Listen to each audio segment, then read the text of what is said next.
Well, welcome incoming ninth grade parents. And we know some of you maybe have already had children, one or more, come through high school. And some of you, it might be your first child coming into high school. And sometimes that brings excitement and a little anxiousness. So we're hoping this video is able to provide some information that makes this transition a little smoother. We do want to acknowledge, we do know this time has been hard for many students and some parents and families. So we want to just first off say we acknowledge that, we see that. We really appreciate students and their efforts to really dig in and press on to find a way to make it all work.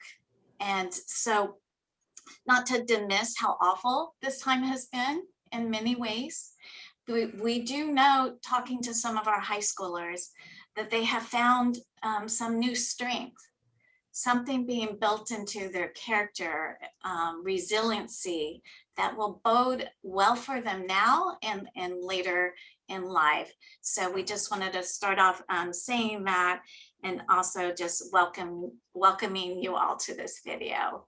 So we'd like to introduce ourselves, the high school counselors. Many of you don't know who we are, haven't met us, so we'll start off by alpha order. Hi, my name's Lori Ribachek, and I have the top of the alpha. I have students whose last names begin with A all the way through D-A-V. Hello, I'm Charles Oyas. I have 9th through 12th grade, D-A-W through H-O-L. Hello, my name is Megan Medin. I have students with last names H-O-M through M-O-A. Hi, I'm Rhonda Reed, and I have students with last names M-O-B through S-E-V. And I'm Gina Nyholt, and I have the last of the students, S-E-W through Z. Okay, so I am going to get this PowerPoint up.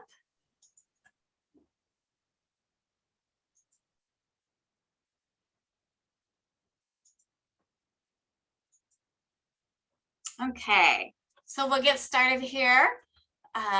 We can hardly believe that your students will be the graduating class of 2025. Very excited for them. And so we just, there's our slide again with our alpha breakout. We want to talk about this transition to high school and really give some prompts to our middle school counselors. They have been working very hard to provide information to your 8th graders so that this transition will go well for them. So we're going to let them talk about what they've been doing and what's been planned for your 8th graders. Hi, I'm Sherry Martinez. I work with students with the last names of A through Q. Some of you I've met, some of you haven't. This week in our classes, our history classes, we went in and discussed course requests and the transition to high school from all 8th grade students. We gave them a form, looks something like this. It is not for you to fill out, but it does have information on how you can get into the system and register for classes. And from here, Miss Garcia. Hi, I'm Miss Garcia, and I have students with last name R through Z. And it was great to be in person speaking with your child.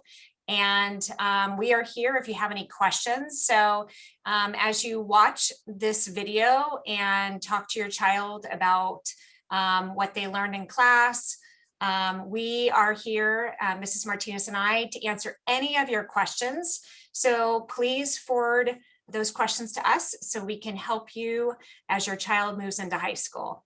And we're very excited for you and your child to transition to high school. So thank you. Okay. Thank you so much for middle school counselors for all that you do. And parents, we meet together once a week. So we collaborate weekly with our middle school counselors in sharing best practices and working together for both middle school and high school. So thank you so much.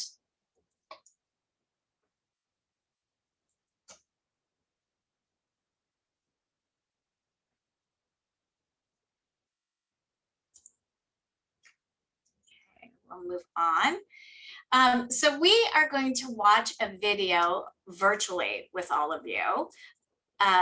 We thought this video is really, really important because you may not know this information. And actually, this is a video from 2016. So it's 5 years in the ongoing making of the new admissions process. So Harvard Graduate School produced a report called Turning the Tide. And in that report, they suggested and made recommendations for sweeping changes to the college admission process. And so 5 years later, this process is in full swing, and it now currently has 350 deans of admissions who have signed commitment letters committing that they will review applications according to these changes. So you may not know these changes. We think they're really important. So we're just going to watch this video together so to inform you if you have not heard of these changes. So let me go.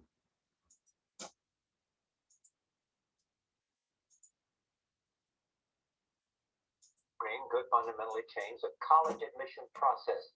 Administrators from top colleges and universities are launching the document, Turning the Tide, comes from the Harvard Graduate School of Education.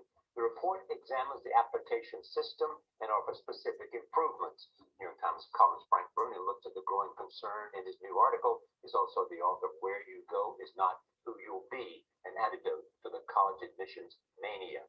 We're pleased to have Frank Bruni back in Studio 57. Welcome. Thanks. This has been an issue that you've read about before. Yeah. So what's going to change? Well, the admissions process from this report. Well, the report can't command change, but the report is signed off on, endorsed by so many people at top universities that it clearly indicates a desire and an intention to do things differently. I think what's going to happen is you're going to see in bits and pieces over the coming years, the admissions process become less slave to the metrics that have been used so far. Already, you have a lot of schools saying SATs, ACTs optional. You have schools saying they're not going to be as impressed by a huge load of AP courses. And what they're trying to do is get kids away from a sort of incredibly dutiful script following during high school and encourage more genuine passions in them and figure out a way to judge them by the way they commit to those passions. I think this is exciting. This is a really big deal, I think, because you said it could put an end to that manic resume pass. Yes. That so many people have done in the past, but it also levels the playing field for kids that don't get the opportunity to get the tutors that come in. Yes. And that they'll pay attention to other things like what, Frank? Well, I pay attention to things like civic engagement. One of the things this report goes into at great length, which I thought was very interesting, is it's telling admissions officers, let's stop being impressed simply by the name of a charitable organization that kids work for. Let's really find a way through essays, through letters of recommendation, to figure out whether that charity work was genuine, heartfelt, and sustained, or whether it was just checking off another box on this is what they want to see in Cambridge. And wait a minute, to that point specifically, the report addresses the connection between academic pressure and mental health issues. And it says many middle and upper income communities' rates of depression, delinquency, substance abuse, and anxiety appear to be considerably higher. Yes. Why is that? Because kids feel like they have to nail things in a very certain way. As admissions rates have dropped at many top schools, they're all competing against each other in a more ferocious way, and they're getting the message, partly from the admissions process, but also partly from their parents, and parents need to step up here. They're getting the message that if they don't hit a certain marker, get into a certain kind of school, they've failed in life and forevermore will be behind the 8 ball. And that message is so destructive. It's not only that we see those high rates of mental illness in kids in high school, but every university is reporting record numbers of kids coming in for treatments of their mental health services on campus, and that's becoming a bigger and bigger problem. The bottom line is they're looking at how do you look and make sure that you're not leaving behind some really terrific kids who don't have the privilege that other kids have. Which is key. I mean, the context for this is we're living in a country with yawning income inequality, and higher education is asking, very appropriately, more than ever, what's our part in social mobility? How do we remedy that? And one of the reasons you're seeing schools step away from standardized tests is there's a lot of research that what standardized tests judge more than anything else is family background income, the income of your family. And so they're trying to say, what are the markers that really spot potential and don't just reflect privilege? So pay attention to a kid who maybe has to stay home and help the family, or who has a part-time job because he has to help the family and can't be engaged in community services. Right, and recognize the character in that kid. Yes. And that character is going to be as key as any load of AP courses. Yeah, so how realistic is this, Frank, that you think that this will actually happen? I don't think we're going to see an overwhelming sea change in one admission cycle, but when you look at the number of people who signed off on this, when you look at the fact that at the news conference today here in New York, someone from Yale will be there, the Dean of Admissions, someone from MIT, someone from University of Michigan, you are clearly seeing a signal that admissions offices are going to make some changes. I think over the next 5 years, we'll see big changes. You also write about a 2014 survey of 10,000 middle and high school students about what they thought was important, and what did they find? Well, the author of this report is the person who did that research. They asked these kids what matters most, individual achievement, happiness, or caring for others. And they were shocked to find that only 22% said caring for others. And that's pretty interesting because when you get a question like that, you know what you're supposed to say. You're supposed to say something high-minded. So if you're admitting off the bat, I don't care about others, I won't care about my happiness and achievement. And they said that's clearly, we've got to figure out where they're getting that signal. Does it have anything to do with background? I don't know if they broke it down that way, but what they're asking in this new report is to what extent does the college admissions process bring about those values and exacerbate the problem of an obsessive focus on individual achievement and where do I rate and what's my status in society? It's very really interesting. Yeah, thank you, Frank. Always good to see you.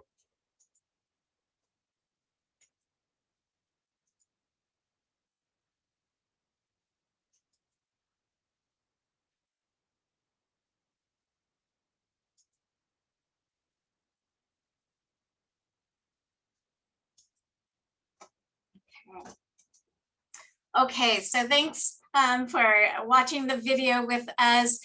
And some of you might be thinking, well, I thought this was a presentation and discussion about incoming 9th grade. Why are we talking about college? And the reason being is, although the video watching is 5 years old, it has really grown into a huge commitment by every Ivy League, and like I said, 350 colleges. This is how they're reviewing applications now. And in part, they want to be a part, we want to be a part of lessening the unnecessary stress that is caused by rumors and thoughts that you need to do a certain thing to get into a good college. In other words, a lot of students were, as they talked about, overload, course overload, because I have to look good for college. And and the other thing is that these years go by fast. They are going to be applying to college sooner than you think. But more importantly, we're hoping that this knowledge will help you and how you approach your guidance for your students as they move up into high school, transition into high school, and also throughout the rest of their years here, so that the students are more balanced, healthy students, happy students, enjoying their high school experience. So there are some differences between middle school and high school. So first, in middle school, the students are accustomed to 8 periods. However, in high school, our master schedule is designed to guarantee 6 classes to all high school students. So there will be 2 intentional periods built into their day. Another difference is contact. In middle school, parents generally contact teachers and counselors with questions or issues. However, in high school, the expectation is that the students should contact their teachers and counselors directly regarding any questions or concerns. This is a great way for students to start practicing to advocate for themselves, and gives counselors a chance to get to know their students personally.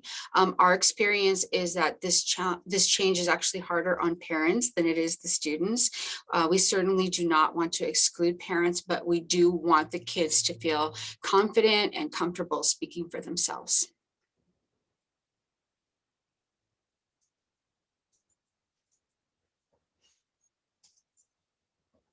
And lastly, please be aware that grades do now count in high school, and grades in classes will be represented on your student's transcript.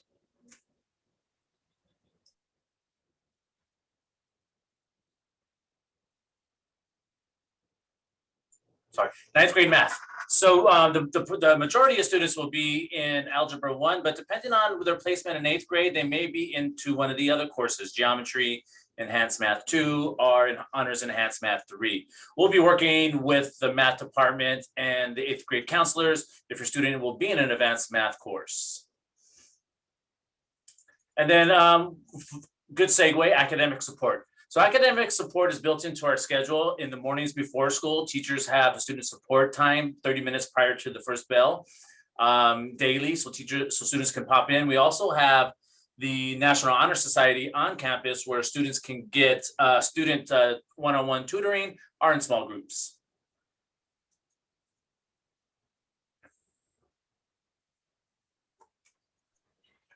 So we have what we call the Signature Academies, and they are basically, we've woven into the educational high school curriculum.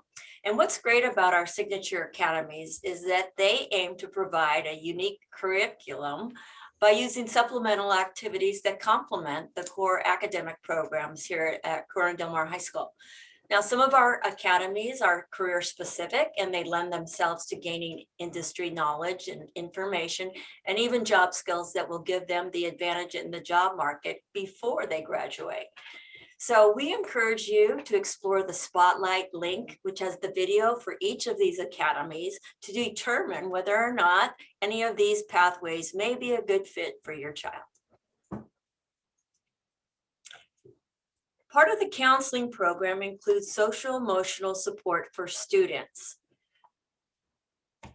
Counselors are the point people that we encourage to have start with, whether it's a parent request or if it's a student request. Like Ms. Nyholt referred to, it's in high school, we really want the students to feel safe to go to their counselors first.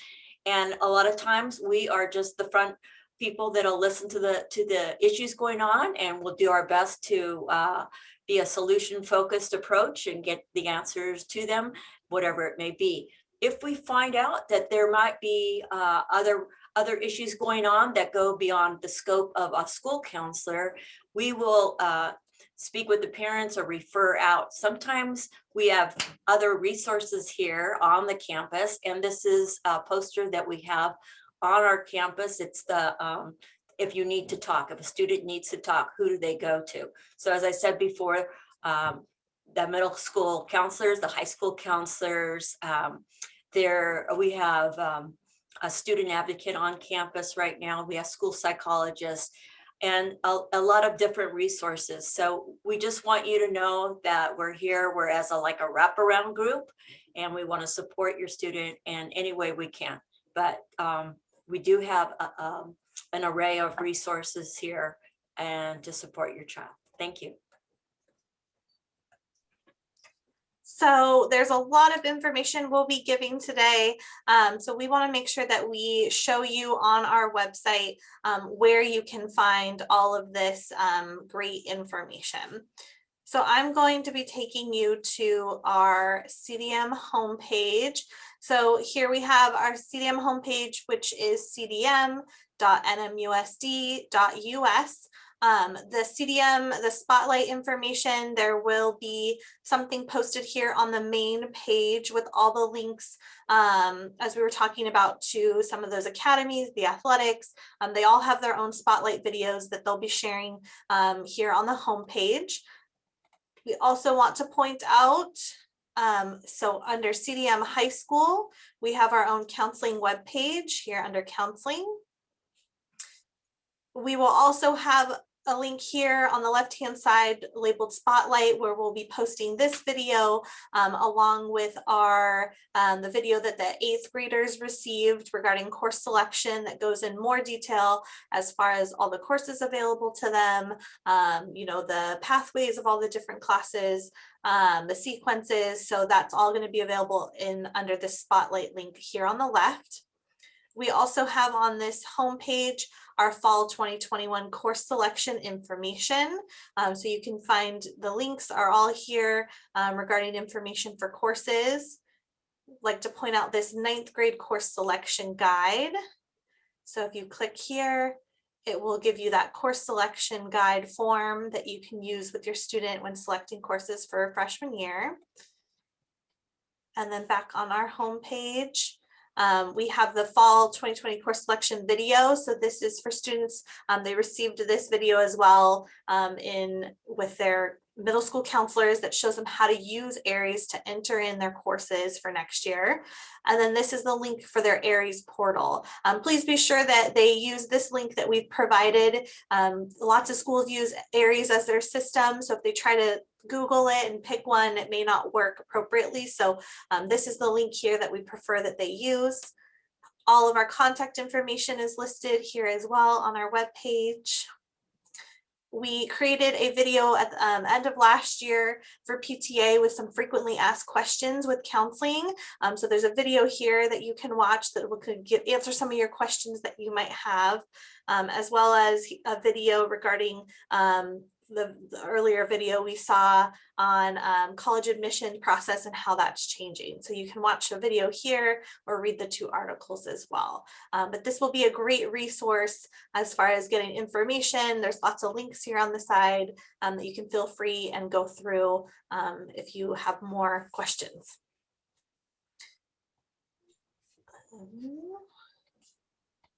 Go. Hey. So here is the high school counseling team, again with our alpha caseloads.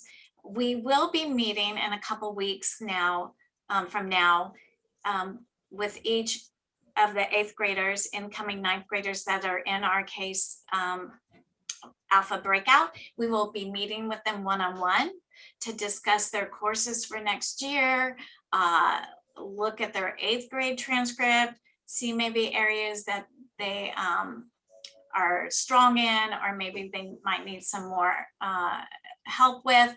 So we're really looking forward to that. We're the only high school actually in our district that does meet with them one-on-one like this. And we just find it so valuable in setting the tone for high school.